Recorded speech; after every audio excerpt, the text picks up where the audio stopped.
Good evening. It's 7:31, September 10th. We are at 16 Croton tonight for our work session. We're going to do the pledge and get started. I pledge allegiance to the flag of the United States of America and to the republic for which it stands, one nation, under God, indivisible, with liberty and justice for all.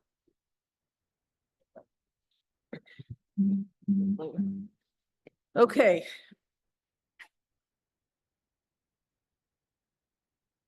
So not that we have to do it, but are there any announcements on this side? We have a very traditional a program, a beautiful somber program at the waterfront beginning at 7 p.m. in honor of those that perished from both 9/11, first responders, and also since then from various cancers or other side effects.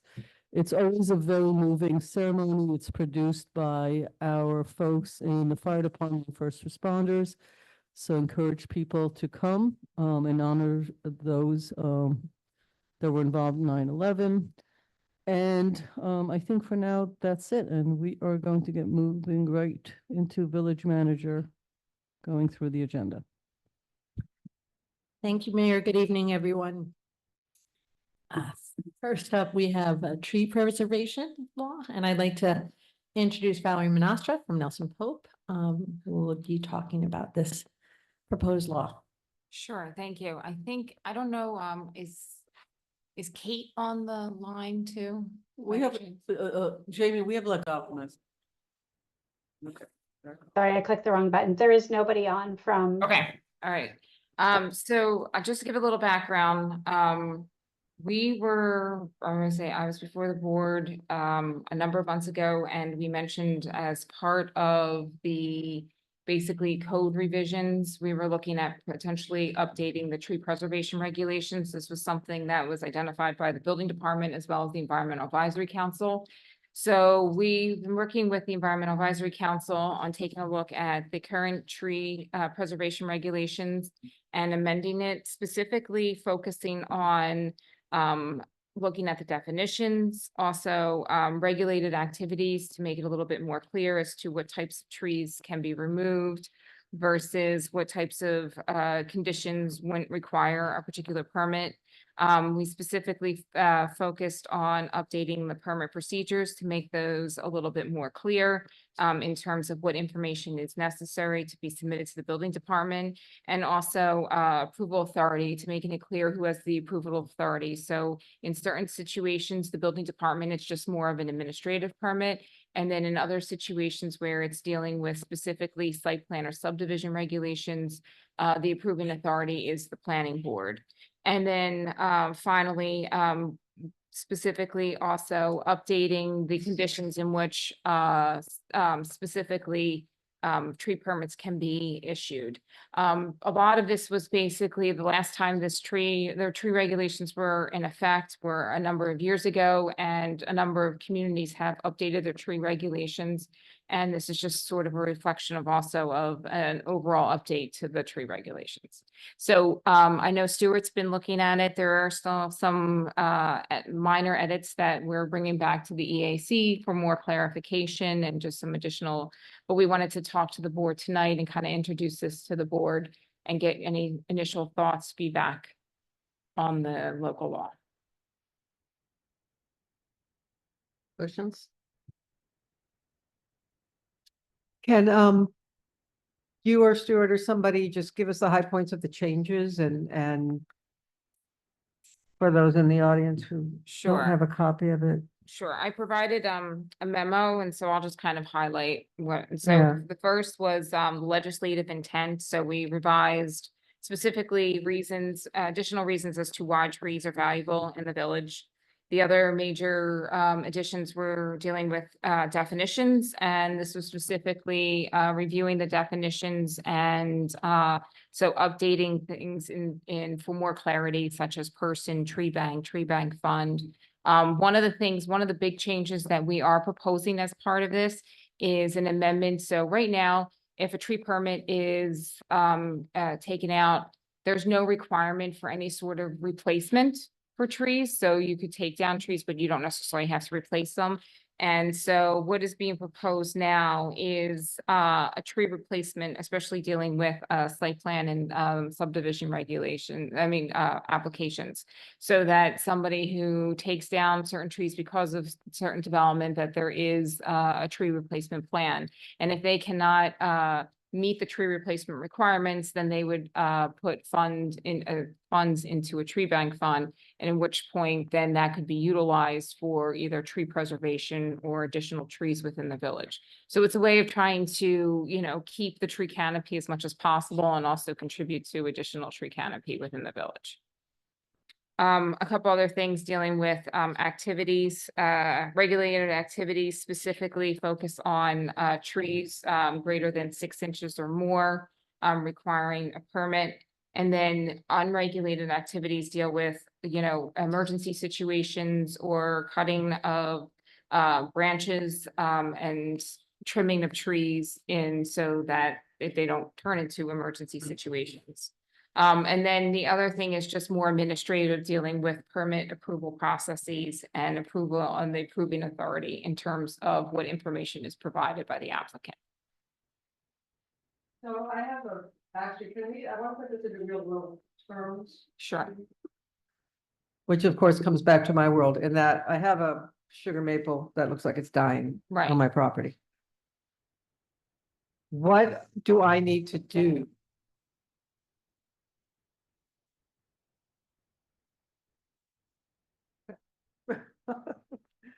So what is the process I need to go through to take that tree down? First, I have to get it analyzed by the arborist, right? That's Do I correct. call the town arborist? So you would go into the building department, pull a tree permit. And at which point they will have the arborist go out and take a look at your tree. And then they would issue you a tree permit based upon, your conditions or your situation in which you want that tree to be removed. But what I can't do is just hire somebody to come cut it down. That's correct. That's what I can't do. And that's what happens a lot. That's correct. A lot of trees come down without any sort of, I'm not sure people even know they need tree permits. Right. I mean, we can work on some of the education to the Because once public the as tree's well. down, it's Right, down, right. gone. Exactly. Can't put it back. Right. But the tree bank, however, is designed. So for example, if somebody comes in and cuts down some trees in front of a building they bought because they don't want them there anymore, but they didn't get a tree permit. What becomes the process? Is there a fine? And then are they required to then give money to the tree bank or? Yes. So do you want to talk about the penalties? Yes, thank you, Valerie. Trustee White, a couple of things. If you folks would have to first adopt the idea of a tree bank. It's provided in here by resolution of the board. So you need to enact a resolution to do a tree bank. You would also be the authority to approve basically the mitigation, meaning X number of trees at a particular location. Because the tree bank essentially would be reserve locations that are village owned or village right-of-way properties where trees could be placed. But that's part of the approval process, is that that's really your determination as a board that can be done. So we don't have a tree bank currently. We don't. We No. also don't have a tree bank fund, which was something else similar to, if you want to call it the Affordable Housing Fund. You could basically buy your way out based upon a cost. Again, something the board would have to make a determination on, which would go into the fee schedule. The one thing I just want to say in terms of what you and Valerie were talking about, if you had an emergency situation with Thank your you. tree, you could take the tree down, but you would subsequently have to provide notification to the building department with information from your tree service or your arborist saying this was the emergency situation that required the tree to come down. But otherwise, yeah, you go through the standard permit process. But in terms of penalties, one thing that's a little different from what Valerie initially put in was I thought it would be appropriate to sort of follow the penalty procedure we have under building permits in terms of what the penalties could be.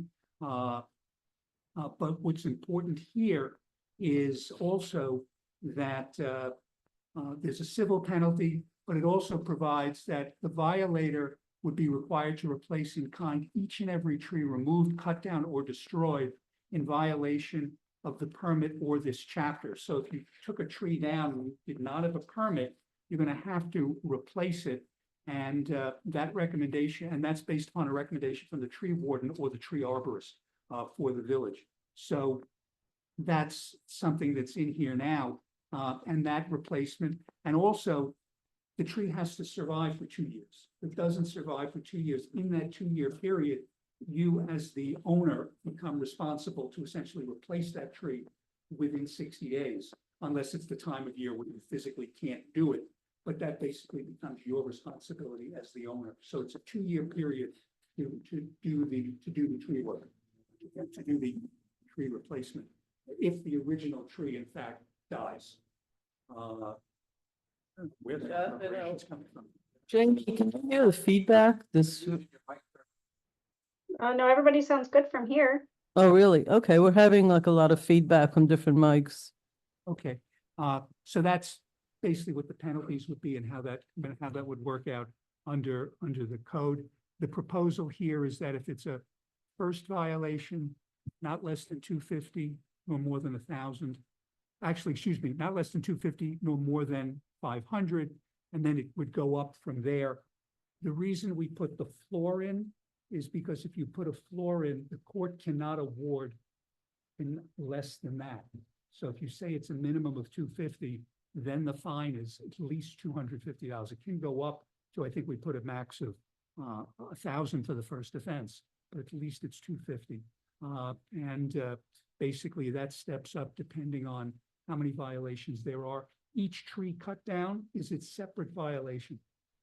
So if you cut down 6 trees, potentially you're looking at 6 times that. Plus you obviously have to do the replacement as well. No, do you have any more questions? Hold on. I got a question. I know, but I don't know if she's done. Are you done? Okay. So if they opt not to do the replacement, they could put money into the fund. Right, Okay. the board could basically decide what that number would be, and then they would have to put it, correct. Got it? Okay. You want to? Yeah, go ahead. Thank you, Stuart. So it's something that you were talking about, the emergency situations in regards to that. And also the other thing that I didn't see that in here on this resolution, emergencies, unless I'm missing it. I wasn't sure. A section 248-8. 248-8. Yeah. Activities permitted without tree removal Yeah. permit, Oh, subsection B. emergencies, got it. Right. All right, I didn't see that one. Because it is part of it. We have that right now established. The other thing that we also have established, my understanding is that if I don't want to use our arborist or this person that we have selected, the company that I have hired to do removal of the trees, as long as they have a qualified arborist, that's another option that we have as well. For correct? emergency. What happens if it's not a non-emergency and I don't want to wait for our arborist to come to my house to determine that because I have a time frame to remove some trees. So I think under the way, Right. well, let's just see, for a tree removal permit, I mean, I don't even think that there was ever a situation where any arborist could go. I think it was always that the village Village arborist needs arborist. to go out to a site. Can we double check that? Because I believe my understanding is different than that. If I don't want to have, if I have to wait a whole week for the arborist to come to my site or to my property, I will prefer use the arborist that I'm hiring as long as that person is qualified to tell me that those trees could be removed. So I think the difference is, so let me, Because in a non-emergency situation. right, so you can, if you're gonna take down a tree, you are able to just you can go for a permit, right? So if I hire somebody to take down our tree, you can get a permit from the building department. The real issue is like the arborist, when you're trying to, when you're specifically identifying, like, for example, like the issue was the emergency situations, or you're saying I have a dead tree or a dying tree and it's not an emergency situation, but we want to just take it down. Mhm. That's when the arborist would potentially, the village arborist would come out.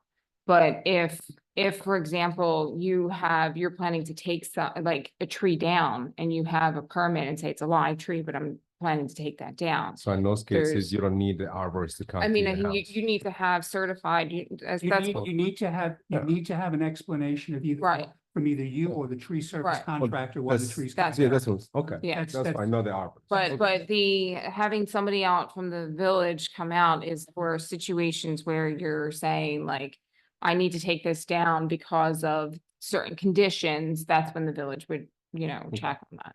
All right, and I'm okay with that. I think the struggle that I'm having is, the street fund, Okay, on the residential level, I guess, in the 1-2 families homes.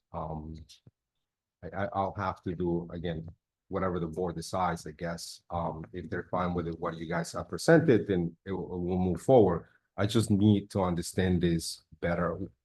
Valerie, do you have an example of another municipality has done something like this? right, so, the answer, first, I just want to clarify that right now, they're only proposing this for all site plan and subdivision So applications. that's what it is. So I want to make sure that that is clear in here as Right. a definition, if that's the case. Sure, and Yeah. we can define Yeah. site plan and subdivision. Yeah. And so technically, if you were to build a single family home, that's ARB, it doesn't require site plan But approval.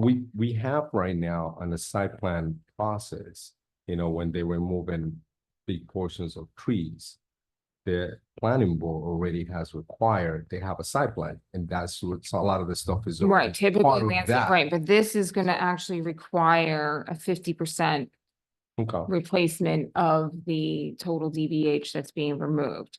And to answer your other question, other communities some communities actually regulate based upon even just single family homes, any sort of tree removal Which- requires. yeah, do you know?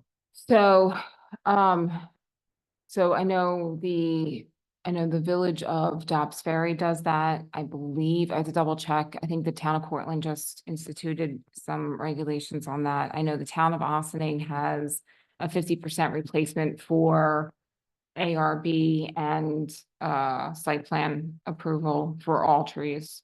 And so, I mean, I can provide you an additional okay. list. I I can- think town of Newcastle also has I a can look replacement at those requirement. municipalities, but do they have a bank? Like, they have a tree bank and a bank fund as well? Typically, yeah, once you start requiring the replacement, they will provide some sort of options. Okay. The other question for Stuart, I mentioned it. It was about the enforcement portion. You believe you have in bracket where you have removed code enforcement? No, I removed chief code enforcement officer, or Is whatever it that was. what it was? We Okay. don't have that title, so there was no Okay. reason to keep. All right, keep then that that's in. fine, then I was okay with that. Okay. All right, thank you. So 6-inch diameter, is that the size? That's what's being proposed currently, yes. And you got that from some arborist, that's what others do. So, well, you already had, 6 inches was already in your regulations. And so they were just, so some of the revisions in regulated activity expand upon that a little bit more and clarify it a little bit more in terms of specifically dealing with invasive species. So, they're specifically highlighting that as an invasive species with 6 inches or greater still would require a tree removal permit, where in some communities or some in the past, there might have been a thought that if it's an invasive species, you can just cut it down. And while we encourage the removal of invasive species, to some extent, the village still wants to, or, the request from the EAC is to still get the tree removal permit, and also from the building department, it's still a tree that's coming down. Also, if for some reason you actually do have a grove of, like, let's say, for example, Norway maples, now you potentially are in a clear cutting situation. So the thought is that they would still want to see some sort of tree replacement as part of a site plan approval, ideally native species as opposed to invasive ones. So that's, but the 6 inches was originally part of the original, what you currently have. Okay. All right, so this sounds reasonable to me. I hate to put all these regulations in place, but this, sort of multiple housing growing in all these neighborhoods. If people take trees down on the border of their property, even one tree, it increases the flooding opportunity for their next door neighbor. It starts because the roots actually hold the water in place or spread the water. I guess correctly said, it actually spreads the water out. It like uses some of the water, so it absorbs it, but also spreads it in a way that doesn't create more flooding. So, you know, I think this has to be done sooner rather than later at this point. And it doesn't matter how many trees we keep planting in parks and all that. That's good for, you know, being the lungs of the community, but it doesn't help with flood mitigations and the earth moving and basements getting flooded from neighbor to neighbor for those who buy downstream. So I think it's sort of necessary, probably wasn't necessary 20, 30, 40 years ago, but it's become, I think, necessary. So I like the real life example because what is somebody going to have to go through? The reality is that one of my neighbors just cut down a bunch of trees to put, I don't know, actually to put a vegetable garden, it looked like. I think that's what they're doing there. I don't know if they were 6 inches or more because I can't, but I can tell you all the stubs are there because rooting up trees actually is very expensive. You need a different piece of equipment. So from a code enforcement, we have somebody going out. Tree's already been cut, but you could actually see the diameter of a recently cut tree. Are we dealing with that? Like how? Yes, that's what we do now. So that's If what's we gonna see, if happen. we see a stump, we can take the diameter at that point, and that would be a way of calculating.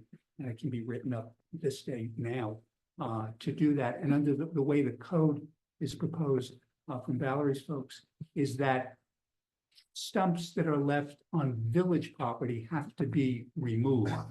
Stumps that are on private property, you would want them removed, but they can basically make an application that they can just keep them in the ground. So that's it, Why do they have to remove it? because it's, they're not required to, but we, you know, if they don't want to, we're not gonna require. I them mean, to. from a botanical point of view, and maybe somebody look, stumps are better to be left in. It's not better to have them routed out because with that equipment that they use, because that actually is not good for the earth that's around it. It's actually the other, if you're doing this for the protection of the environment, making people take out the stumps is actually not a good idea. So I'd like an arborist to actually explain why we would want people to do that. Forget the fact that it's expensive, like for the village and for individuals. I'm not sure that's what we should have people doing. From an environmental point of I view, can only tell you on Ganong Drive where we had trees come down the last storm, yeah, every one of those stumps was taken out. And some by the town. that's okay. I need to understand. I actually don't think that that's what you're supposed to do with trees. Like, I don't think from an environmental point of view, that's what you're supposed to You do. can, When it's close to the ground, I think when it's higher up, they take it down. So somebody should, we have arborists, right? Don't they know this stuff? Yeah, I mean, we'll double check. I think the village arborist already, did look at this. Right. You know what I mean? But we'll highlight that because it's possible that they might have, just looked at the specific changes. Yeah, I just want to know if that's the right thing for the environment, for the movement of earth, blah, blah, blah. That's all. You know, in more wooded areas or, you know, places like Rockefeller Preserve, the idea is to leave as much of the stump as It's possible. can do To leave the safely. trees on the ground, actually. So there is a trend like that, and I think it may be on a roadway or in the village right of way or other things. There's other reasons because Yeah. the trees are getting into pipes, things like that. So it's, you know, I from a purely environmental standpoint, stumps are good. We're talking about people's backyards here, just, you know, for the most part. So let's just get an answer to that. And otherwise, anybody object to this? You getting any objection to this concept? And Well, we I have guess to, we'll have to we're gonna decide be the going fees. back to the Yeah, EAC, that's because there the- are a few questions. Yeah. Okay, One is, the length of time of the permit. Currently, the permit is 120 days. Now, if it's attached to a site plan or a subdivision, it probably needs to be longer. But even the 120 days for just an individual may not be enough. So that's something we want to discuss with the EAC. There's a provision in the code now, which appears in this local law, which allows for a denial of the permit to be appealed to the zoning board. That's an odd provision because we don't have anything else in our code where a permit denial can be appealed. Particularly here, you would be appealing to the zoning board a decision of the planning board potentially. So that may not be something that will actually withstand, yeah, you know. let's not make people go review. back and forth like the pinball machines here. Like, it's a tree, somebody wants it down for some reason. I'm not happy that they want to do, but let's not make them go through hell and high water over a tree that most people would like to keep trees up. For whatever reason, somebody doesn't. Let's not make them go crazy over this. And you know, these guys that come around and cut trees down are not cheap and they're not like, you know, it takes a while to schedule them. So let's try to figure out an easy way for somebody to appeal this. Well, I don't think there should be an appeal. Oh, you're saying no appeal? I don't think there should be an appeal because I think we don't have anything in our code where if a permit is denied, you appeal it. The only analogy is if a certificate of appropriateness was denied by the HPC, you can go to the zoning board. But to deny a permit, you don't. And as I said, you would have the unusual circumstance here where the planning board may say no, and then the zoning board would turn around and say, oh, no, you were incorrect. You can actually issue that. That's probably not what you want to do.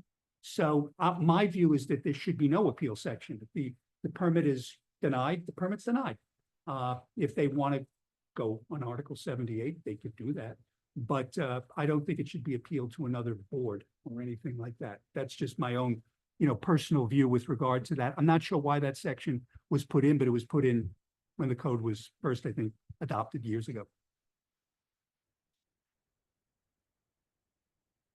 What we'd like to do is go back to the EAC. EAC in the beginning of October, finish making final revisions and then bring it back to the board for potential referral to I guess it doesn't need technically a Doesn't need referral. referral, no. Yeah. Okay, For potential public hearing. next. Hey, Valerie also is going to be presenting a continuation of our zoning cleanup, some zoning updates based on a memo that you have all received. Yes. So, I think, this is a good time to have kind of check in as to where we are with the original list that we started back in 2023.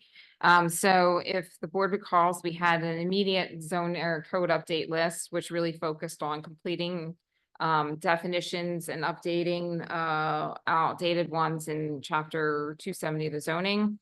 We also had a list on the list was move particular definitions from like the use group, certain areas of the code so that all definitions are located in one section. Also, we've also taken a look at specific things dealing with lot line mergers in the subdivision chapter, looking at enforcement, combining bulk tables to make it a little bit more user friendly, also looking at parking requirements.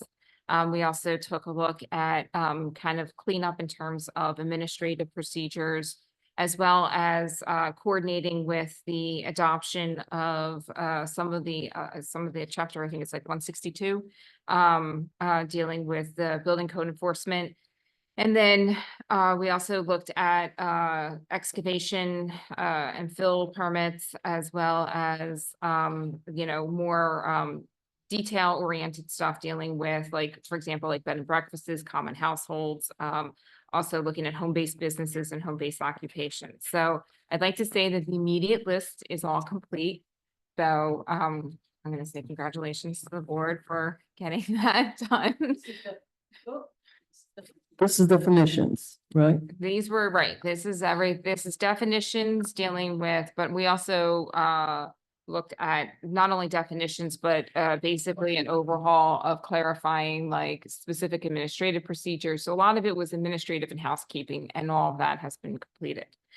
We also had a short-term list where we specifically focused on looking at, and this was slightly longer and more in-depth type of work, and also involved different policy decisions from the board.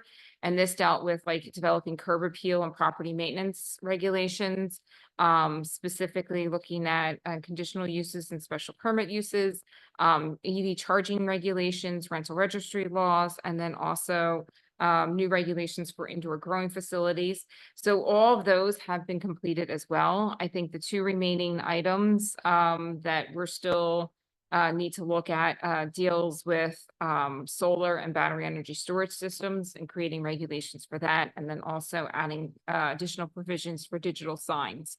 And I think the board decided at some point to put on hold the developing of short-term rental regulations. So for the most part, the short-term list has been completed, and there's just a few remaining items on that list. And then the long-term list really specifically focused on the SPN and revising the SPN to allow for ground floor residential. And then also updating the tree preservation regulations, which we're in the process of doing, and we will be coming back within the next month or so with some revisions to the SPN zoning district for the board's consideration. So for the most part, most of your list has been complete or is being complete, and we just have a few other items that we just need to decide if we want to move forward with at some point. Thank you. I just have sort of down to earth, sort of similar to Dana's question. All these changes, who and how is this information being disseminated?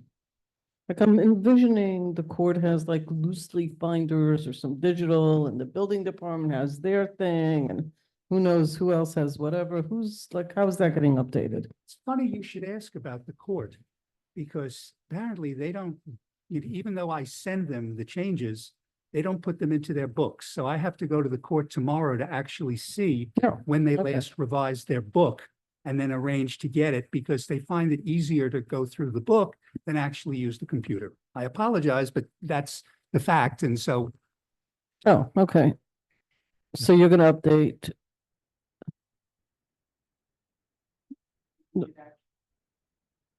In a book. Okay, so digitally, do you send it like in paper or you send it digitally? Oh, okay. So they can print it out. And who else? So that's the Karen, court. can you turn your microphone on? Oh, yeah, it is on. What do you mean? No, I said Karen. Karen. Oh, okay. So who else? So the court is one entity that receives. Who else receives this? And how do they receive it? Like, well, do you just send every time? We do like a few every other week. Planning department is made aware. They Right. get it. Building department gets it. And we don't. And it's on the website.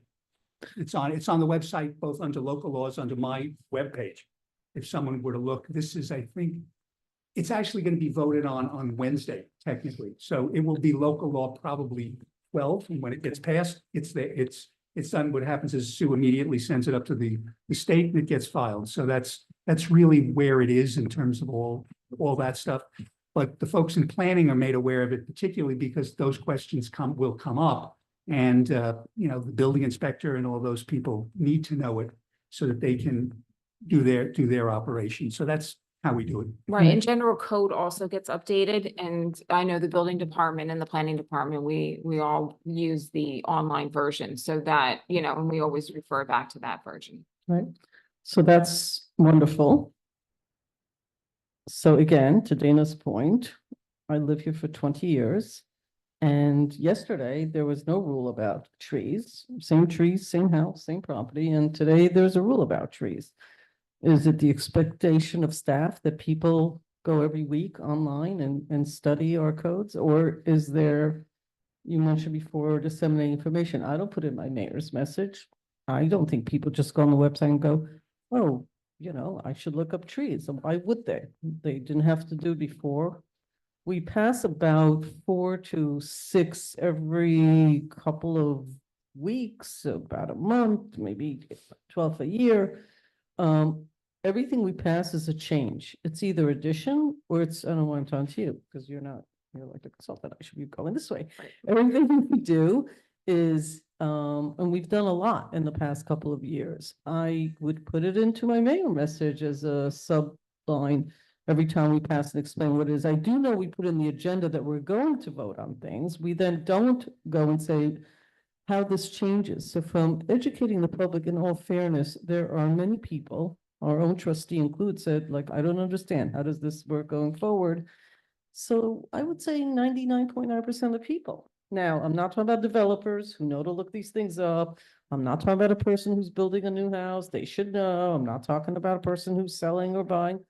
They have lawyers. They should be looking at things. They bought a house and, the idea that they should tear down 20 trees on their property is silly that they didn't look that up. I'm talking about the other 98% that Right. live in the community. Right, so I think, and I can turn it over to Karen to talk a little bit about, but each one of the, and I understand what you're saying, and you're correct. I think a number of the zoning, the more housekeeping stuff really is not going to apply to the average, homeowner. That's really more of like, if they're going to hire an architect or hire an engineer, Right. that's when they're gonna look at this information. But in terms of something like, for example, the rental registry law, I know Karen's been working with the building department, and if you want to talk a little bit about some of the initiatives that are being done on that, but some of those types of laws are going to have a push, a public facing push. I'll turn it over to Karen. That is correct. So, I think no matter how much outreach we do, it's always hard to reach and to know when to check, for a code when you're doing something on your property is always a challenge. For things like the tree permits, things that are less intuitive. And for the rental registry, we are doing outreach on that. So, we are reaching out, we're talking about in social media. We can definitely add the mayor's message, I think is an excellent way to add some of this stuff to talk about, and then to be able to talk about why we're doing it as well. So for the things that are less intuitive, that have a greater impact on the average person, we do try to do our best to make sure that people are aware. And the building department itself does, when it's, addressing issues, does their best job to make sure people understand what to do. The idea is to encourage people and get them aware of what to do and do the right thing, as opposed to be punished for doing the wrong thing inadvertently. I would say it's an area of improvement because people don't know what they don't know. Everything I'm hearing is for people who know what they know and then either act on it or don't. I need it for the other majority of the people, and also not necessarily for the people who are directly affected, but indirectly. So you see your neighbor chopping down a few trees and you're like, oh, it's only 3 inches diameter. Wow, that's not a thing. But they chop up 3 trees and they're really big trees. They're like, wait, like, should there be a permit? Was there a permit? I should call somebody. So I just think we have to educate the public because they should be more involved. I don't remember getting actually any information as a citizen about any of these laws we've changed, except when they were like big items. And so I think that's just an area that maybe we can focus, and we do have social, we have a bunch, so I'd really like to see some of that going on. Great.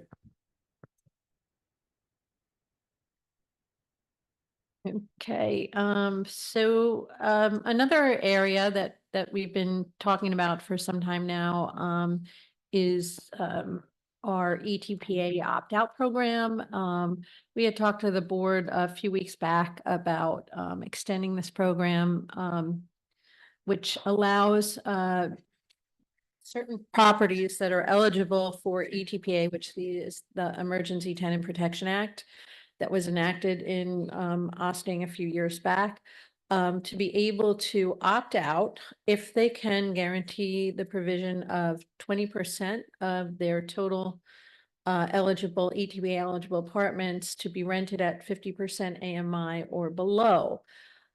So we have been working with 3 different landlords and a total of 5 properties, which are now in the program.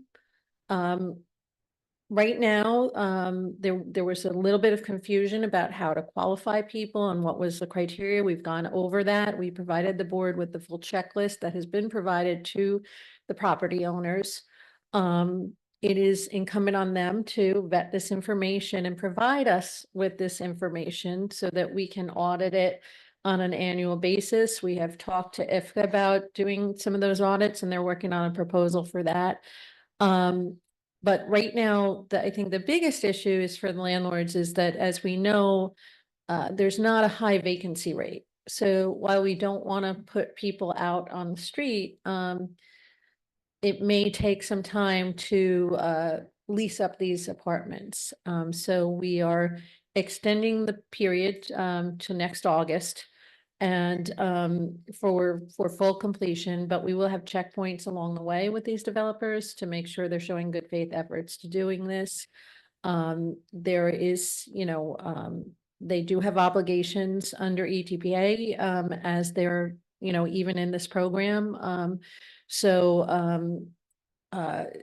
And those obligations is if they can't meet this, or, if they're not able to meet it, they still are technically, they will fall back to ETPA. So there's issues that they need to make sure they're complying with on that side of the fence as well. But again, we have met with the property owners in this case.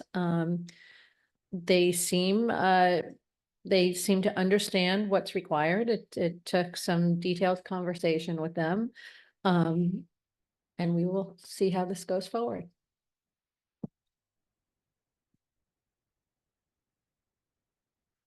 Okay, super complicated issue, although I think that was a good briefing and update. You're extending it to August of 25. Yes. All right, I'm sure we'll be hearing about this a little bit closer to the date. I am sure. The other housing related issue that we'd like to discuss tonight is the pro-housing resolution. And as I think you all know, New York State, the country as a whole is suffering from a housing shortage. The state the governor initiated a pro-housing resolution that urging communities to adopt a pro-housing stance. And that pro-housing resolution can be a criteria for future grant money. So we did send the board a copy of that resolution for review. We're happy to answer any questions on it, and subject to the board's decision on this to go forward, we can have this on a resolution to go forward to adopt.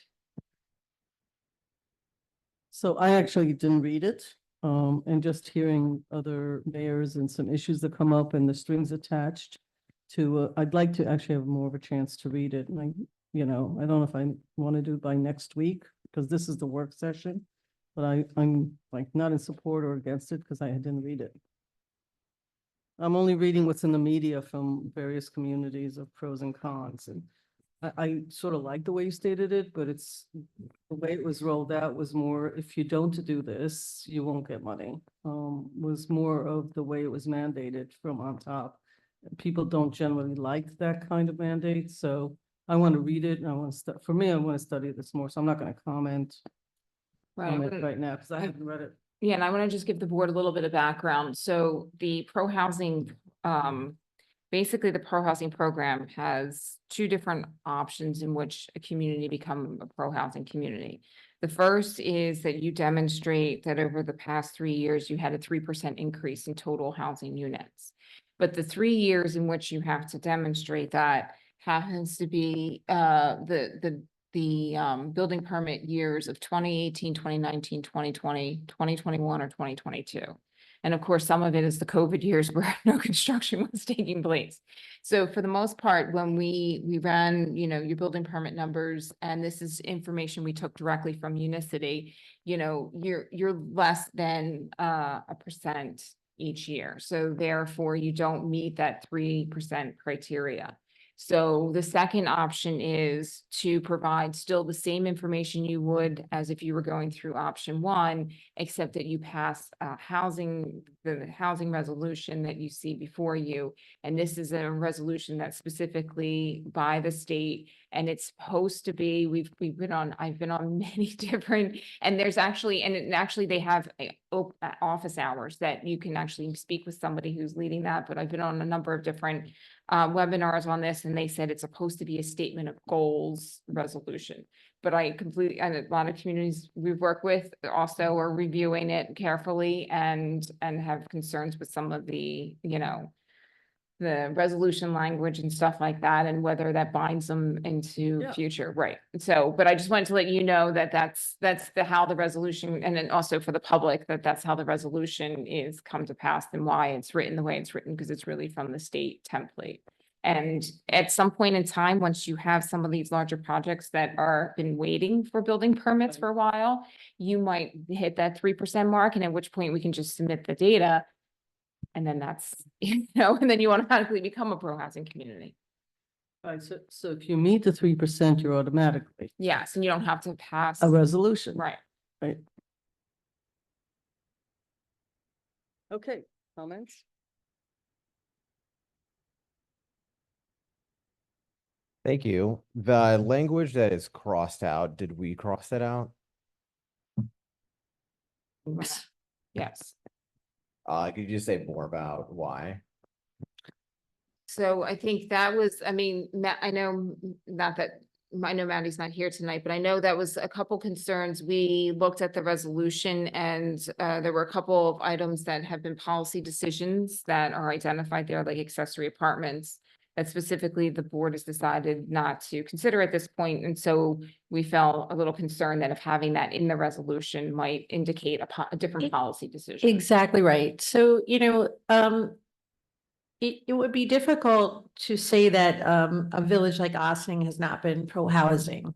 And despite the fact that there hasn't been significant large-scale development in this community versus maybe perhaps some others, the reality is there has been development that's somewhat commensurate to its size as a village, but also probably way more of a balance of affordable housing and market rate housing as opposed to luxury for a community of its size, for a village. So, but the devil's always in the details, and nuance is important.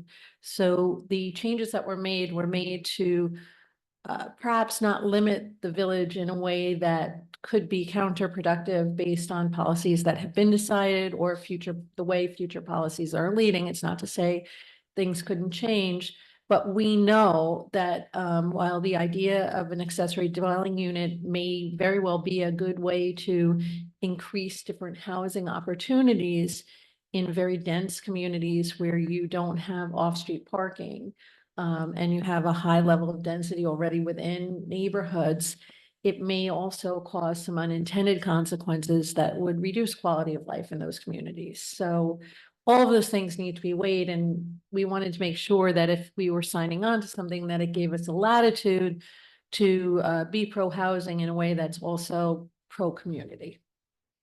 Thank you. Anybody else? Yeah, I just wanted to say, That all the projects currently in the pipeline, all the housing projects, if those were to come to fruition, we should meet this 3% pretty readily, shouldn't we? But you're looking at years. It takes forever to build something. It just doesn't seem realistic to me for the state to go, okay, if you've increased 3% over these years, it's like it takes years to build something of any size. And it just seems unrealistic to me. Right, so you have technically the way your 2020 total housing units are approximately 10,000 housing units. So theoretically, 3% of that would be 300 housing units over a 3-year period. Like 3 buildings. If some of the projects that are currently in the pipeline were built within the next 3 years, we would meet that. Right now, that pipeline can take a little longer than 3 years for some of the projects, and some of it is state subsidized projects that take Right. a long time And then for various reasons. So it is challenging to meet this criteria in smaller municipalities, non-city, non-urban municipalities. So I think there's a lot of communities that are sharing the same sentiments. Yeah, it's also from what I've been reading, you've been on a lot of webinars. I wouldn't say I've been on a lot, but here and there, it's yet another unfunded mandate. And the stats that are used are inaccurate. So there's like this constant sort of discussion that says some of it is the DRI stuff, but you didn't really give enough to do a lot with. I mean, even 109 units, not necessarily a state project, it's us, right? So and it then implies other things. If you meet the 3%, you don't even have to pass this. It's automatic. So, Well, maybe, you know, maybe New Rochelle, for example, meets the 3% because it's building so much. and they've gone But- hundreds of millions of dollars. Right, to but help them do it's that. like, I don't see how we could increase our housing that much in any amount of time. Yeah, I'm It also, just doesn't seem real. It just doesn't seem like they're, for small communities that are very, per square foot, you can't build on the Hudson, although I think the first time they passed these numbers, they had us at 6 miles, not 3.2, because the Hudson is part of their stats. You can't build on the Hudson, doesn't work that way. So Rivertown's complained about that. There are some, so the cities have gotten hundreds of millions of dollars, all through New York State, from the state. So I guess Sleepy Hollow is up tremendous amount. They've gotten a lot of money to do that. And so, and they're not affordable, right? They're mostly market rate, not affordable housing. So these are the back and forths that people who are focusing on it are having issues with it. On one hand, it's sort of, you're trying to give us a carrot, but in fact, you're giving the stick. The carrot comes years later, maybe. Why? So there's this sort of, I think, back and forth. Hopefully it'll settle a little bit, because that's usually what happens. Like, they throw something out there, people then look at the detail, then say, are you sure that's really what you meant? And by the way, you're obligating small village and towns. Changes are made, and over time, I think the ground settles a bit more, so you can then do something with that information. So I do have some concerns with the way the state is pushing through on this. And their history of giving money to cities and pennies, dollars to cities and pennies to, if you drive through White Plains, every week there's a new building. Well, that's great, except that's not actually the case in many of the river towns. So I, up to Poughkeepsie from, Yonkers and Poughkeepsie, but that's about it. So let's look at it, I guess. I'm not sure what the time element is here. Like, is there a time here, or if we do nothing, what happens? I'm there- not sort of there clear how is- this works. There is no time element, I guess, per se, except that, if for some reason there's a certain CFA grant you're looking to pursue over the next year or something, that could potentially require you to pass the pro-housing resolution or become a pro-housing community in order to potentially receive certain funding. So for example, and that clearly doesn't apply to you anymore, but the DRI application rounds are requiring anybody that submits for DRI application to be a pro-housing community. Right, So it doesn't that's an apply to us, example, though. right? Okay. Exactly. Did you have something to say? I would just note that the language in the resolution, especially with the edits, I personally don't see anything that I would be against. That there's nothing in the language that strikes me as even contrary to the actions that we've taken as a village in the last handful of years in particular. All of this seems very aligned. So, housing is a very complicated subject because it is controlled locally, but the problem is national. And federally and at the state level, it's very difficult for them to just pull a lever and then boom, there's more housing. It's all done locally. And part of the problem has been funding. but I would probably put that at 10% of the problem. I would think that 90% of the problem is more than that. It's cultural, it's logistical, it's legal. You need to actually, okay, we're going to build housing. Who are the developers? How are they do? We've seen a lot of projects that should be good projects that have gone unsuccessfully or have been crawling along. And so even if it's going well, it's hard work. And I think that this is a state effort to try to nudge all of these local municipalities to do their part. The reality is that big cities are dense by nature, and a village like ours is more dense than comparable villages. And so this is not really for us in that way. It's for the majority of communities by number that are in the state that have not done a ton to advance housing. And we need all types of housing, affordable housing, starter homes, luxury, market rate. We need every kind of housing. There's no kind of housing that there's too much of. And so I anticipate that there will be no state solution that will ever feel like it's perfect or that it's the right fit. And so we just need to do what is right for us, which may be nothing at this point in terms of this particular resolution. But I would just note that there isn't anything here that strikes me as contrary to what we've already been doing. Well, one of the things is the 3%. So the question is, can the percentage be changed in a resolution? The percentage. Because the 109 units will bring us up by 1%, which I think is a huge number to increase a number by 1% of your population. And I'm being conservative when I say that. So the 3% is not noted in the resolution itself. It's just, there's two pathways in which to become a pro-housing community. The first is to demonstrate the 3%. The second is if you don't meet the 3%, you pass the resolution and you still submit your data to the state. You have to hit the 3%. Right.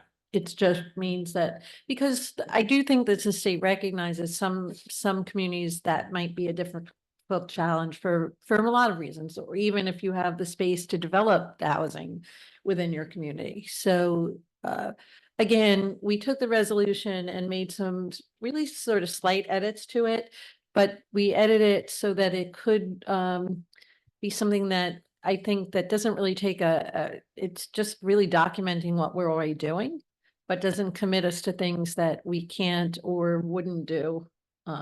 Right, that we've already voted on. Right. We've already made clear, so we're not gonna, Right, and it doesn't commit us to something that Right. for whatever reason we wouldn't be able to deliver on. It's more of an intent to support the development of different types of housing, which in Ossining, I think there has been a significant and really a commitment early on. Ossining was one of the first communities ever to adopt a affordable housing set aside. Yeah. So again, the intent of the resolution is something that Ossining has demonstrated commitment to. It's just the hard numbers. So we'll look at it more closely. What do you have next? Okay. Somebody else. I had Oh, questions. go ahead. If that's Sorry. Okay. Yeah. I was actually in the concept that I was actually in support of this, coming in. And just because what Omar said, I mean, that's something that we've been doing this for. Valerie, you were the planner then. I mean, that's something that we started back then. I think one of the things that I just reading some of the documentation and here in regards to the two different options, obviously this is more to just passing a resolution. You actually have to do a submission, a formal submission.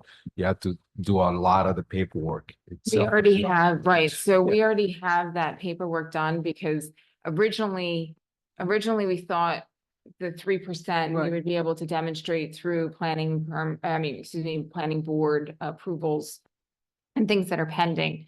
And then once the Excel spreadsheets came and we were able to fill them out, we realized that this resolution now becomes something that the board needs to pass, which is why, so we have the data done, but we need if the board is interested in completing the pro-housing community designation, the resolution would have to be passed. So No, one of the things, some of the questions that I had, I did a little bit of research today, because that's when I saw the resolution being posted. There's obviously, there's a few municipalities that are already on the list, including, Sleepy Hollow, Peekskill, Cronin. I was surprised Worcester wasn't there, or at least I didn't see that anywhere here. But, do you know if they were, part of the list because they met the requirements, or because they passed a resolution to become a pro housing? I think from from what I've gathered from other communities, besides like Yonkers and I think Newburgh and some of the other really big cities, most have not met that 3% So they passed a threshold. resolution. So a lot of them have passed the So, resolution. and in that regards, then I'd be curious to see, because I tried to do a search in regards to what the resolutions were, if they were just the standard one, or did they modify anything else, or they added things? So I'll be curious to see if you have any Right. of those. So I suggestions. can tell you, the state has said that technically they want to see, and you can see it on the website, they want the resolution passed as is. Got There are a few communities that are now modifying the resolution slightly and turning it in, and I think they're waiting to see what ends up happening. So our suggestion would be, we can send it in and see what happens, and if for some reason the state says we modified it, then we can come back and have another discussion on this. Gotcha. I mean, That was gonna be my original question, but I figured. Yeah. yeah, and to me, it sounds like, in a way, do we really need a resolution? Because we've been doing this, and I think Austining is gonna continue doing this regardless of any funding from the state, no matter what. If the board does decide to move forward with this kind of resolution, I think the only, besides the ones that you guys highlighted, the one that bothers me a little bit, maybe more than a little bit, is the streamlined permitting for broad range. So that's the part that is like, why are we doing this just for this? Or are we making a statement that we actually all permitting is going to be streamlined? Because that's something that we've been talking about. And that's one of the reasons why the first memo that you guys were working on it, it's like, how do we streamline the process? So are we saying that any other project that does not meet this criteria are not going to be streamlined? Right, so And I know mean, it's the language. right. I know it's the language, believe me. I know it's just the standard language from there, but that kind of bothers me and the way it's being phrased there.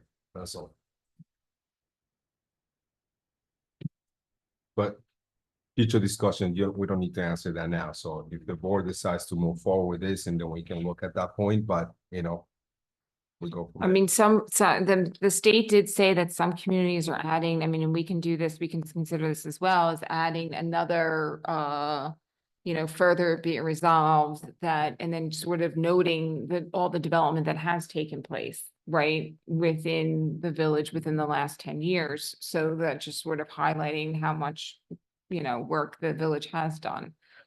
Biggest challenge.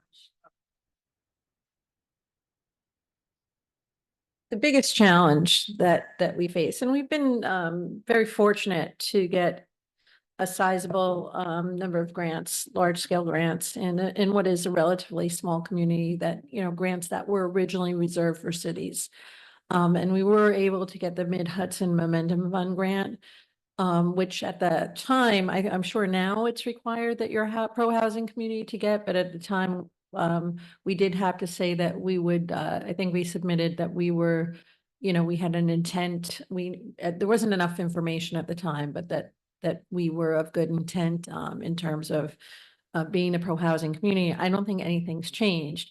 I think that if we were to go forward with the resolution as is, or maybe if there were further amendments that the board would like to make, that it probably behooves the village to submit the paperwork, not as a compromise position, but as a position to demonstrate this is a community that has consistently been proactive on these issues, consistently gone ahead on infrastructure projects where other communities maybe have not. And if there is going to be projects going forward, or current projects where more funding is needed, it it would behoove us to make sure we're getting credit for the things that have been done here, as Valerie said, over the last 10 years, which are really quite significant. So that would be the strongest argument to go forward, because you wouldn't want to not be, not be considered because of a position on paperwork that really is a nuanced difference, as opposed to a fundamental, we don't believe in housing type of thing. So, because I think it would be hard to argue that Ossing is not a pro-housing community. Yeah, the other thing, you done? The other thing that bothered me, and only one other person brought it up, but when they did, everyone went, what? Is they don't look at density. So, in upstate New York, there are towns, 500-600 people with 30 square miles. There are, even in Westchester areas, Croton is one of them, Bedford's another one of them, Briarcliff's another one, where there's actually land where you can do things. You could also build up, like in the Village, where they just bought land that is a parking lot. The density here, when Dwarka did that study, for those of us that were here, and you can look at that study, we all gasped when we learned from his study, because he was looking at ETPA, literally a group gasped that we were one of the most densely populated municipalities in this, even more than some of the cities. Not only in Westchester County, but if you spread it out to New York State. So the idea that you don't look at density, like where would you like to build if a community actually doesn't have any more space? None of that is actually, that should be part of the equation, is like, where would you build? So, and we're really densely populated here. I mean, the amount of land that's able to be planned, like Croton's got a lot of activity. Croton has space. Northern Westchester is the number, lots of stuff south of 287 are like country clubs sitting empty, or golf courses that are sitting empty, waiting for somebody. Commercial stuff, that's sitting there that could be developed, when they can develop up in cities, because that doesn't do anything to the look and feel. White Plains can build another high rise. So you could build up. It totally destroys the look and the history here, as it does in some other villages, not in all. Poughkeepsie could probably build up in the downtown that is in bad shape. They didn't really take the density. And I'm telling you, the Dwarka study was very clear about, shockingly, how densely populated. And that was a number of years ago. It's more densely populated, I think, now. So I think that's a missing piece. Might be worth a footnote. I'm not sure the state's gonna listen to that. We can They add- should have taken that into consideration. Right. Although I don't know how many communities are so densely populated when they're not cities. I don't think that's the norm in it. Right, and No. we can add a few like statistics to the resolution, just sort of noting, something like this. We can note about the population change in the last census, so we can highlight some of these, some of the real pro-housing initiatives that the village has taken. Okay, so a little bit more. A little bit more to come on this. What else do we have? Back, revisit in a future work session. The next topic is a few weeks ago, we had a developer come and present for 209, 215 Main Street, which is the vacant lot at the top of the Upper Crescent. And the board had indicated that they wanted staff input, specifically our village engineer, to meet with the developer and talk about the proposed plans. And we did that. And from a staff perspective, there's no issue with going, pushing this through to the next stage through the planning, to the planning board. And upon review, there are certain things that we would want to consider. But right now, there's really, Paul didn't have any issues upon meeting with the developer or and his architect to go forward. So we are just updating the board. Remind me what do they want to build there? That was a mixed use development. I want to say it was I think maybe 20 units Yeah, or something it like wasn't, 20 or- it was relatively small for that Wasn't this size. like a parking?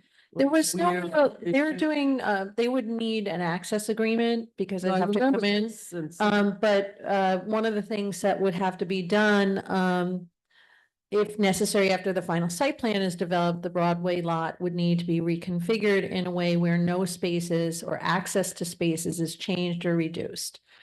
So that was one of the considerations, that would be, required, once the site plan is developed. There were a couple other issues, because of the road diet project, there'll be some changes, to the sidewalk area there, which actually might enhance the ability to do outdoor dining and things like that. That would need to be taken into consideration. Coordination for utilities, standard things that you would need to do, but, some reconfiguring, of the northwest corner of the lot to permit for ADA accessibility to the Broadway parking lot. So, but again, in terms of, going forward to develop a site plan, there were no staff issues with that at that time. So, if the board has no objection, we would, like to inform the developer that that would be the next step. All right, anybody?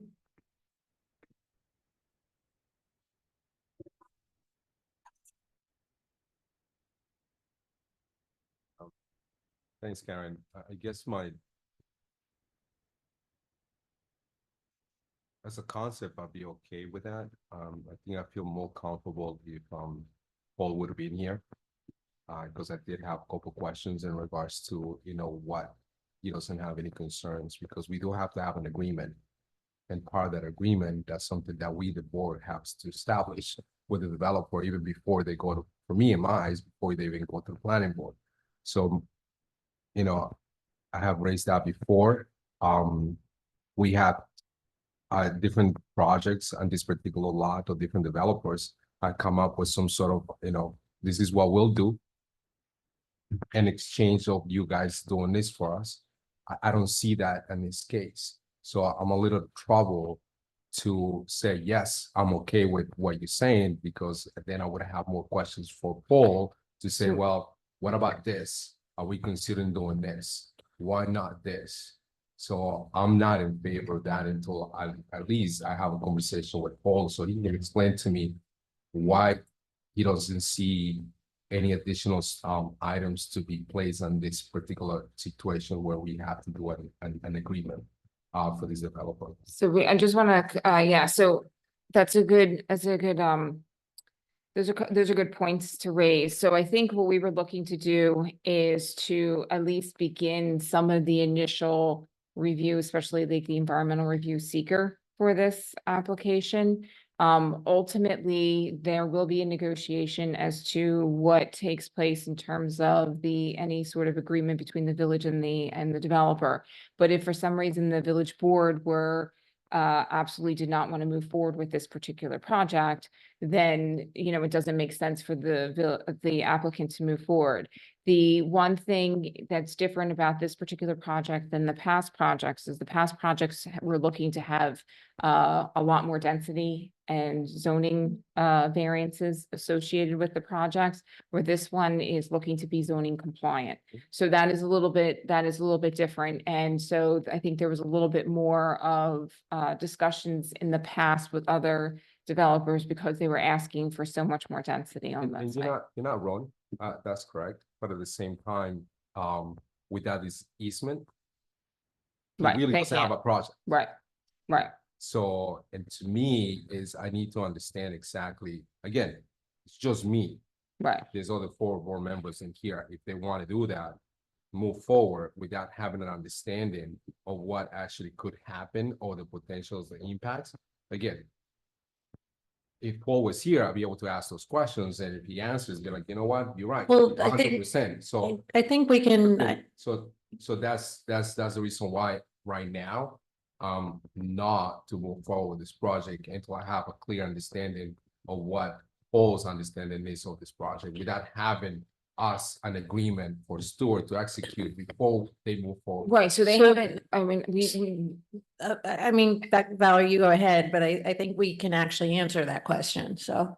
Yeah, I mean, I think one of the things that we need to do is we want them to start developing an actual site plan, right? So you're not gonna be able to make any sort of agreement until we actually understand what that site plan is. Right now, they had some sort of like little bit of renderings and stuff. So we just want to get the okay to start that. We can have them submit an application and come right back here for any negotiations right away before they even continue moving forward. That's not a problem at all. Yeah, but that's misleading. To me, that's misleading because then they in a whole, and if we say, argument, say, we say, oh, we want this, and we want this, and they say, you know what? We don't want to do this. So because of all these we requirements." did talk internally. The decision, and this was Paul's feeling as well, is that we're putting the cart a little bit before the horse because this is an as of right project with no specific asks above and beyond some of the other projects, some of the things the other projects was asking. So in that regard, it's not to say we couldn't negotiate. It's just that our window for negotiation isn't quite as wide, given the scope of the project. That said, if the board would like to see the site developed at a lower density than has come to us beforehand, and we go forward with a site plan to be developed, there may be opportunities for that negotiation. It's while, we can make it very clear, but it's also in a sense without given the scope of the project, specifically, I'm not even sure if it has, beyond site, some site improvements in the parking, what really about here at this level for a project of this scale. Yeah, but they can develop, they don't have to develop 100% site plan, sure, because they know how many units they want. They know what they want. The only portion that they need to develop in a way is at our parking lot, which wasn't shown in the site plan. And then we can start talking about, what if you want this, then the board may say, you know what? We don't need this. We just need an agreement that you have access there and that's it. I don't know that. That was what Paul had said when he talked about the configuration of the Broadway Yeah, but lot. they don't, That's what I'm saying, but basically. they don't need to go in front of, they don't need to fill up an application for planning. They don't need to do any of that stuff. They just need to finish developing what they have. Then the staff has something to react. The board has something to react, at least some of us may have. And then kind of go from there. It's like, for me, it will be wasting their time if the board does not have an agreement to that. Again, I'm only speaking for myself. If the rest of the board feels that they move forward, then that's up to them.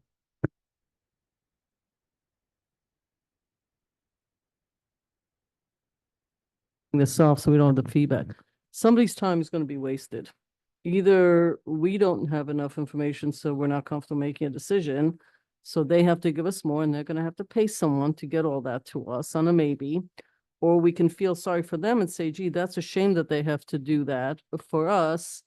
And our time is wasted, our staff time and all that. And then somebody's going to get stuck with, well, you told me I should go forward. So the question is, whose time and money needs to be further assessed, because you can't have both.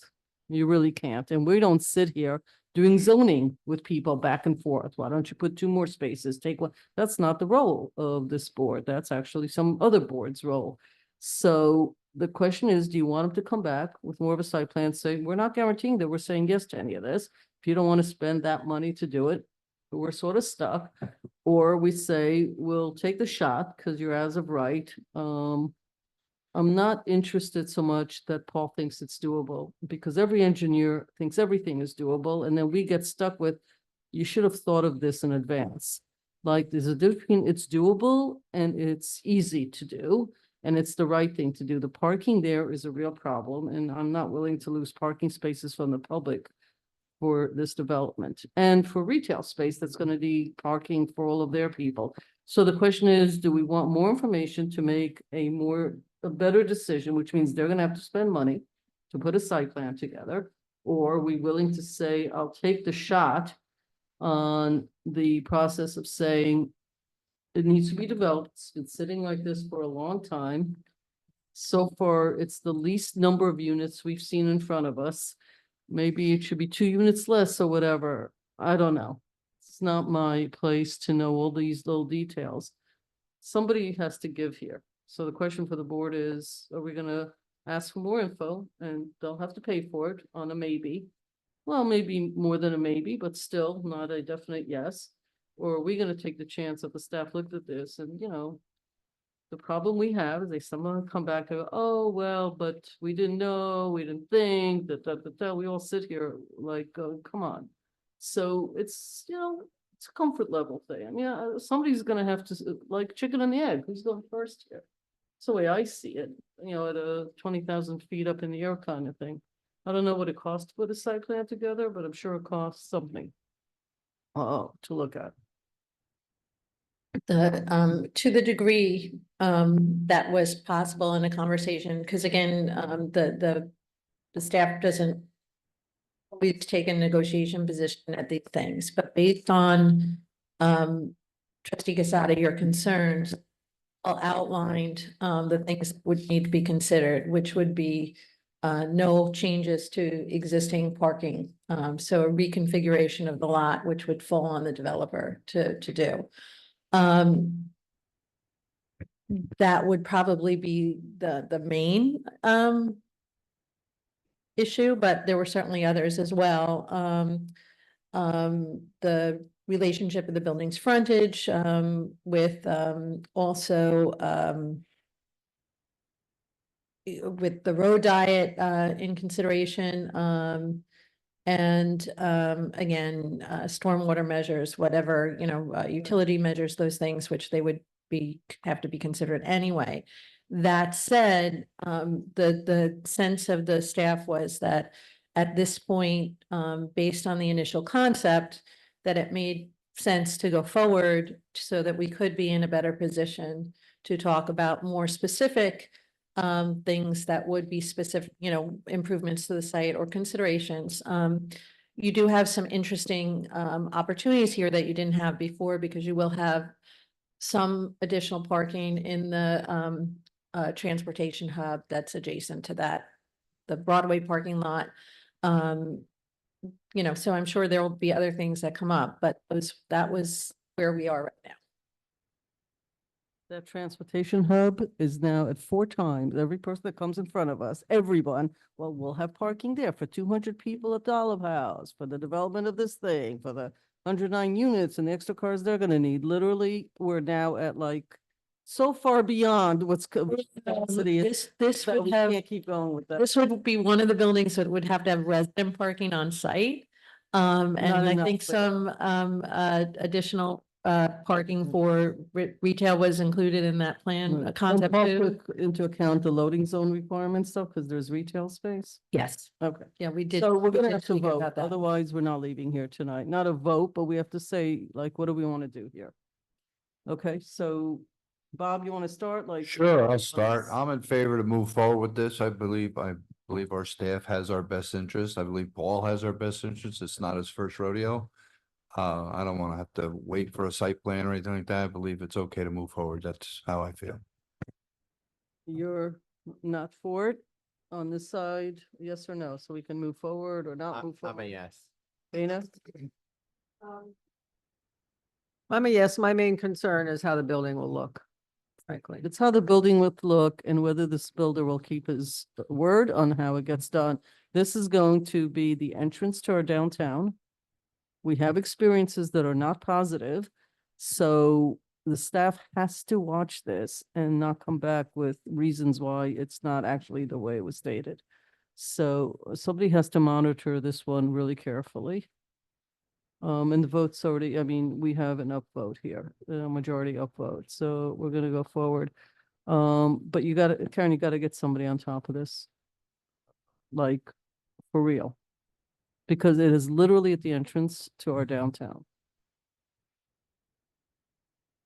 There, ARB, HPC, it's gonna require, there's gonna be a lot of department, a lot of agencies will probably weigh in on this particular project. Yeah, and Sure. also I keep hearing like as of right, so it has to stay with that because he'll come back and ask for more and more and more, as he did in his other project, once it's done.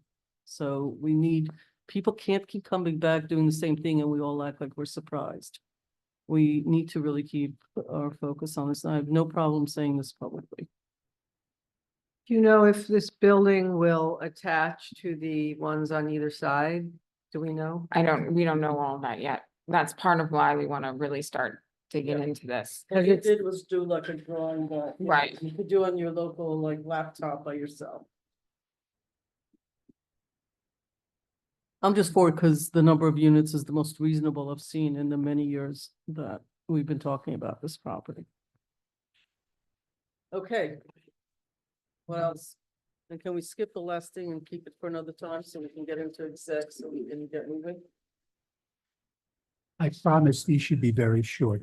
The rest of it is, very short things from Stuart. The first is a local law to amend basically chapter 194, which is peace and good order and quality of life. Thank you, Valerie. Good night, Valerie. Essentially, the code is now worded, be somewhat delicate here. If you use private property as a bathroom, it is not, and outdoors, it is not a violation of the village code. So it's been amended here, or proposed to amend it, that basically you can't use the outdoors as a bathroom on public property or on private property if visible from a public place, or on private property if not visible, unless you have the permission of the owner to essentially do that. Okay, I can't believe we're writing a law about this. And what is the enforcement of this? By what Police. department? The police? They do it now. Okay, so it's public and private. Well, now it's just public, Now, what is it going to be? public and private. So all properties? Correct. As long as somebody sees it? Right. Does it have to be a police officer that sees it? The police are the only ones who write these tickets. That's not the question. Does it have to be a police officer that sees it? Yes, because it's not a code violation in that sense. So it's not, you could expand the list of people to write those violations. There we go. Okay. I understand why you're doing this based on a recent experience with a project, and I'm sure you discovered that somehow we didn't. I mean, it's like saying we need a code to allow people to breathe. It's unbelievable that you would have to actually put this in, but it's a good thing to do. So- Anybody, oh, I'm sorry, what else? No, go ahead. So Well, just to continue on what we have here. We have a section of the code about flying of model airplanes. We've added drones to that, also including public areas, because currently it's just upon any street, alley, public grounds or parks. We're including playgrounds, picnic areas, trails, walkways. Including what, that people can't fly their drones? Yes, unless there is a specific designated area to permit that, which we do not have at this point anyway. Well, what about the police drone? Police drone is exempt, would be exempt from this. So can we extend it to police in any municipal department?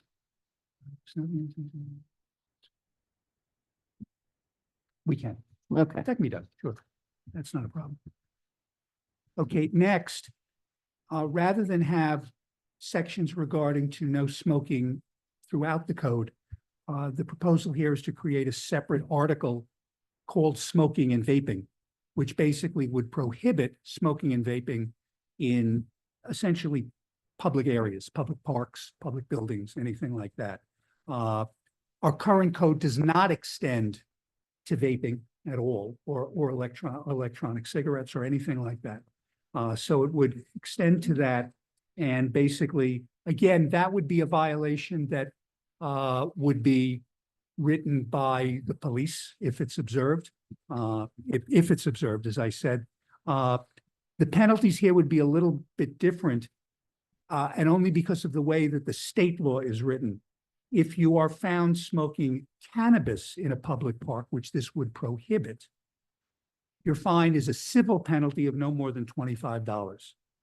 If, however, you are smoking anything else in a public park, your fine is actually, it's then an offense that would actually go before the justice court for not less than $50. It's just. The state, this, Because the state well, if is this managed. board wanted to make the fines equivalent, you could. My point is that under the cannabis law, smoking cannabis in a public place is no more than a civil penalty of $25. That's it. So the answer is yes to you. So you're Yes. telling me that if I want to go down and watch the sunset at the park and sit on a bench, I can't smoke a cigar? That would be correct. Can't do that now, I don't think. Why not? No, You're not supposed, it's. can't do it now. That's true. Right, it's over. No park, no smoking in any of the parks. This also would extend, for example, it would make it clear you couldn't smoke in village-owned vehicles. You know, which we I have, thought we you put couldn't, that. well, we have it in a policy. This becomes, it's in the Oh, law. You also can't do it in village leased properties such as steamer or independent hose. You couldn't do it on the Croton Aqueduct. So this sort of expands those particular areas. Couldn't do it at the Indian Brook Water Treatment Plant, which is a village-owned property anyway, but it just want to clear, as well as within 50 feet of all public entrances to those buildings. But that does not apply if you are on an adjacent property where you otherwise could smoke. Private property. Private property, right? So, So, go ahead. I'm sorry, trustee. so firehouses. The guys, That's they don't, village property. they don't step, no, they're outside the building. They go out to smoke outside the building. Same as schools, same as everything. Yeah, these things have been in policy for years. Yeah. You can't smoke at Yankee Stadium now for years, even though it's totally open. You can't smoke outside of Yankee Stadium. I mean, people do, but you're not supposed to on the property. Or in the park that leads from the So- train to the. So It's not basically, as I unusual. said, what this would do is create a second article, an article specifically relating to smoking. It's here because one, we don't prohibit cannabis. And cannabis is actually different. In that sense, we don't prohibit electronic or smoking or got it. vaping, so that would be covered by this. What is the town's position on this? Because part of the, there's a town park down there. I don't have the town's law on that, so I was more concerned with the village does. There is a sign. There is a sign, yes. So I don't have the I answer to thought that, Mayor. it was, the town already has this. No, smoking. I don't think they have, I'm Okay. not sure if they have. There needs to be a little consistency, even though we're not the town. I mean, people should feel like all the parks are the park blossoming. It's hard to differentiate. Okay. And nowhere near schools, nowhere near, I don't. think it's That's fair. here. Doesn't matter that you're outdoors, So only on private property, basically. that's the first local law. If anyone has any. I do have a Go comment. ahead, sure, Uh, trustee. Not related to any of this stuff, and I'm surprised that you, Stuart, when you read these laws, I'm looking at 194-2. You didn't suggest that to be maybe enhanced on some levels or added to it. Maybe that goes to Pat as well. The playing Yeah, golf. playing golf. I didn't, you know what, I was more involved looking at the smoking, and the reason is because drones actually are now something you see in most All the time. municipalities actually have changed, amended to do that. The golf one, I didn't, I didn't come up as someone. No, I don't think that should be an issue, but no, that was, Okay. thank you, Yeah, Stuart. That's fine. The other one deals with the Civilian Police Complaint Review Board. When this board amended Chapter 8 in 2023, we had a provision there dealing with a civilian investigator to be used by the CPCRB. It was a temporary measure that expires on December 31st of 2024. We have not had any complaints to make use of a civilian investigator. So the Okay. proposal would be to extend it by 2 years to December 31st, 2026. That's Are we paying for anybody? if they're not at this you? point, no, we don't have anybody, Just but do we, the it hasn't, liaison. simply it hasn't come up. So the thought is, we discussed this at our last CPCRB meeting. to extend this out by 2 years, and the civilian board members were in agreement that that would be a good idea if it was accepted by the board. The liaison comment?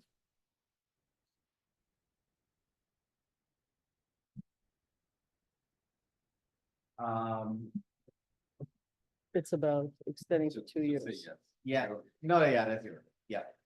I don't see a downside, you know, we haven't used it. I mean, I would say in 2 years, No, if we're not using it, I mean, look, it doesn't cost us anything, so Yes. it's a big deal. Yes. The hope is Okay. to be able to try it. Yeah, but But Hopefully can't not. force it. hopefully never. Yeah. but Right. Well, that's but on the board. it doesn't hurt to have, there's no downside. Okay, Karen, Thank are you. we done with this? We're going to exec? That's it. That's it. Okay. Motion. Adjourn to go in executive session for matters of personnel and litigation. So move. All in Well, favor? Aye. Aye. Thank you. Ladies and gentlemen, this concludes the meeting. It is 9:05. We have a meeting again legislative next Wednesday, 18th. the 18th. We'll see everybody there. Good night.